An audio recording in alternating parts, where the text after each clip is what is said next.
Hello, my name is James and welcome to Mirror Domains. Today we're talking about Gotham, Season 3, Episode 5, Anything for You. And it starts off with a scene of Penguin with a statue of his mother, trying to use it as a sign for Gotham to have, peace. And when he's unveiling this statue, the Red Hood gang shows up and destroys it.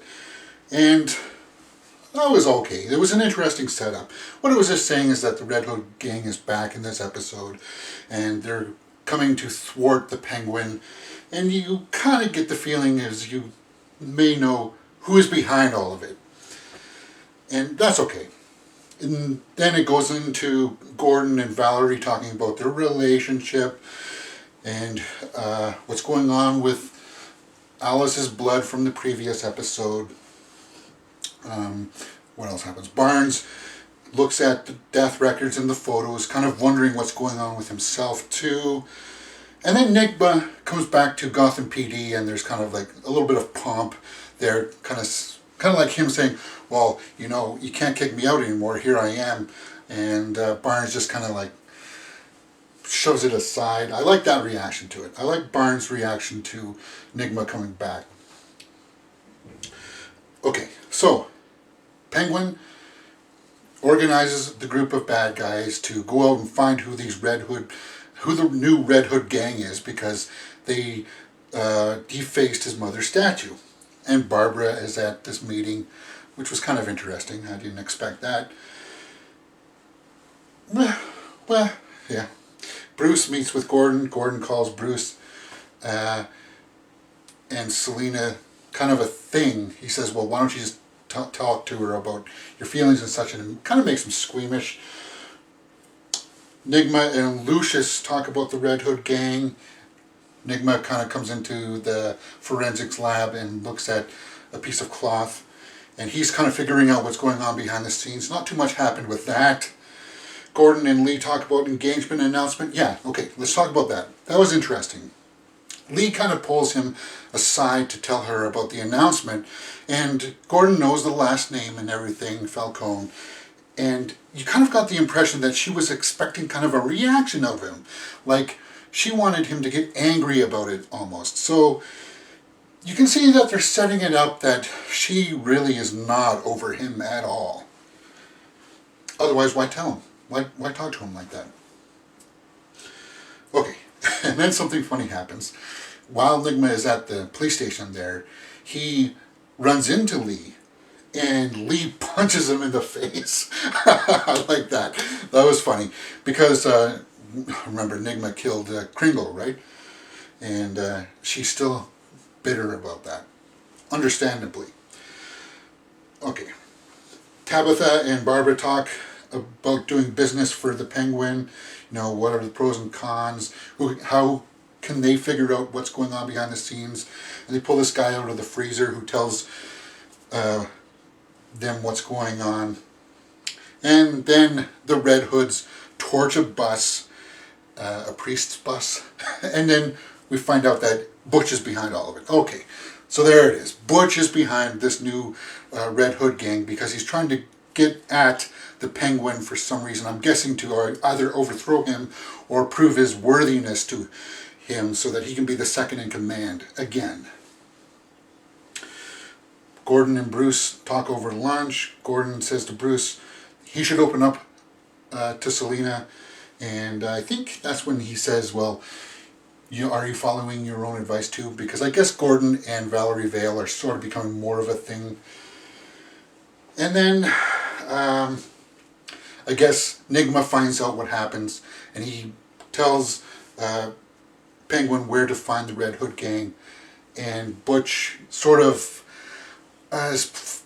he's forced to play his cards sooner than he wants to. He's there, he tells the guys to get out, but then Penguin rolls up, so he has to kill all of his own guys.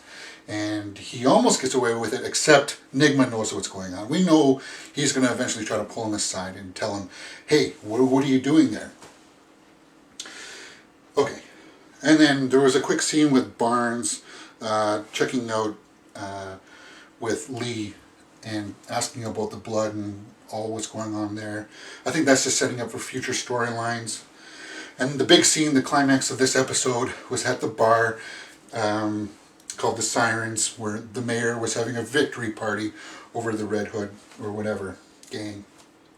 Butch and Tabitha talk about how Butch has debt to her, and Kat is there, and Kat sees Ivy as the older Ivy, and she begins to wonder about this person. And I think she begins to suspect because Ivy grabs her and tells her, well, why don't you just go back to purse snatching or whatever.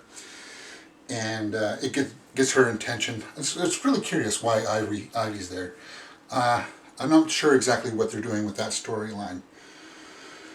Okay, what else happens at this party? Okay, Butch and Nigma have this confrontation about the plan, and I guess it's revealed that Nigma sort of wants to overthrow Penguin too, so he offers Butch a deal, which I think is a ruse. It was just a ruse to begin with. And he sort of double plays it by saying, okay, well, here's my offer, and then he ups the ante by having Victor Zaz come in and threaten Tabitha's life, just so that Butch will shoot the Penguin. And is he successful? No. And it's just an interesting setup. It set up an interesting sequence where the Penguin is up on stage. Butch comes out with the red hood on and tries to shoot him, but of course Nigma, with his ways, put blanks in the gun, so nothing really happens. Zaz shoots Butch in the side, wounding him, and they have it out on the stage, just kind of in a fisticuffs. Nigma gets choked. I like that scene a lot, actually. It kind of brought a few things into my attentions as to what they may be doing next. Ivy was there. We saw her reactions to it, and I think that's just setting up for her path towards, joining the crime scene era or the crime syndicate of Gotham. And of course, Barbara was there, kind of goading everything on. I like Barbara. I'm sorry. I don't care what other people say. I think she's one of my favorite characters on this show. I know that she doesn't have a lot of saving grace as a character, but I like the actress and what she's doing with it. She's trying to, have fun with it, and I like that. Some people will say too much fun, but I liked it.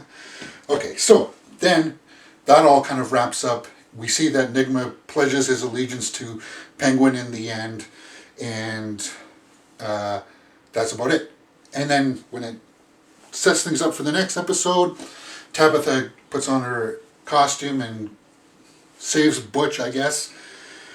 Okay, I guess they want to work together, the three of them, Butch, Tabitha, and Barbara. That's fine. I don't mind that. Barnes,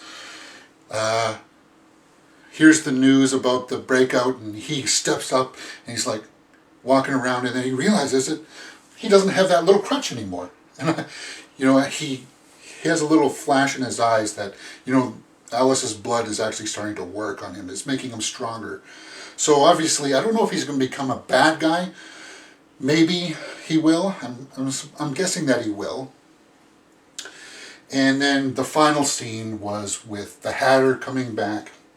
He's got this girl that's dressed up like Alice sitting down in a chair, and he basically cuts her throat and writes it like a Jim Gordon's name and vows to have revenge on him. and that's pretty much what happened in this episode. I really like this episode for a few things. That the highlight here was that how Gordon was telling Bruce how he should just step up and tell Selena her feelings, or his feelings. They go up on the roof, and I like that whole scene. That's probably my favorite scene in this whole episode, because it shows a little bit of drama. And he tries to spit out his feelings to her, and it looks like he's going to try to go in for a kiss, but then she kisses him. And he's going like, well, what? What's going on? And it really confuses him, and it just added a little bit of levity to the seriousness of what was happening within this episode, with all like the double crosses and such like that. I'm really intrigued to see how this storyline goes. I'm enjoying it quite a bit. So, overall, I would have to say the rooftop scene between Bruce and Selena is my favorite scene. I would give this episode an 8 out of 10. I'm really looking forward to seeing what happens next. Yeah, that's it. Gotham. Anything for you. If you've liked what you've seen, please hit that thumbs up button. Oh, and if you have any other comments, please put what you felt like in this episode, what you liked about it, and what you thought what was going on and such in the comments, and I'll try to respond. And I want to try to build that part of the show up. I want to be able to talk to people. This originally was supposed to be a live show. I just couldn't do it because it was too much for me to put the graphics up and make sure that everything was working properly all by myself. So I have to do it like this right now. Alright, that's it. If you've liked what you've seen, please hit that thumbs up button and subscribe. Coop and Aaron. And in my opinion, looking at it, I felt like